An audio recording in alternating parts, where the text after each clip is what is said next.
The so-called Bananarama principle, coined by Professor Steve Higgins at Durham University, suggests that, to paraphrase, it's not what type of school you're in, it's what happens in your school, and that's what gets results. But what happens in your school is difficult to observe or experience as a parent or carer of a prospective new pupil or student. The English education system has a variety of school types available, from privately owned to publicly funded, academies and free schools, single-sex and mixed, grammar schools and comprehensives. Wherever you are in the process of choosing a school, some of your choices may have already been made. The unavoidable fact is, for most people, where you live affects the choices of school available to you. If you live in a densely populated area, there will be a greater number of schools closer by than if you live in a less densely populated area. And while population density clearly has an effect, it's also interesting to consider the connection between school quality ratings and house prices. Clearly then, even before many parents think about a school for their child, some school choice decisions have already been made, but this shouldn't be a cause of despair.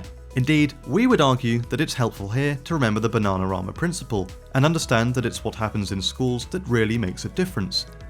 Schools in England can, broadly, be grouped into two categories, those that are state-funded and those that are privately funded, sometimes known as independent or, confusingly, public schools.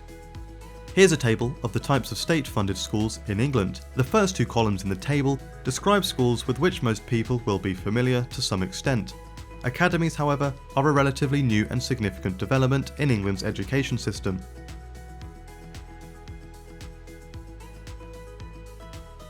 Academies were originally introduced by the Labour government in 2002 as a remedial intervention to improve the quality of education in so-called failing schools.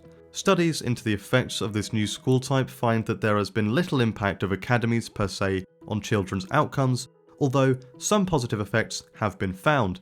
Schools rated as outstanding by Ofsted before they converted to being an academy between 2010 and 2014 saw increases of around 1 GCSE grade in 2 subjects on average.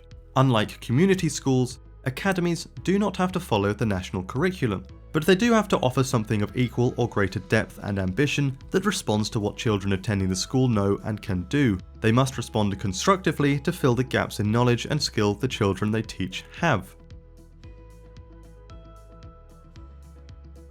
At age 11, when children move from primary school to secondary school, a small number go to one of the 163 academically selective grammar schools which use entrance testing to assess a child's achievement and ability.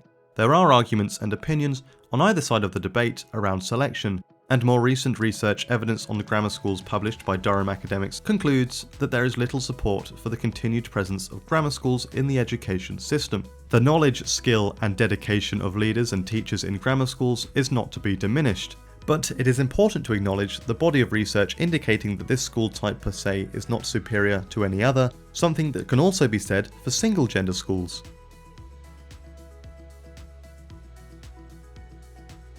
If you are considering either an all-boys or an all-girls school for your child, you may be surprised to find that research suggests that sending your child to one appears to make very little, if any, difference to how well they're likely to do academically. This is not to say that they won't flourish in a single-gendered school, but that, on average, this school type does not confer an academic advantage per se. When we spoke to Durham University's Professor Stephen Gorard, he offered his thoughts on why single-sex girls' schools have results in line with those of girls in mixed or co-educational schools.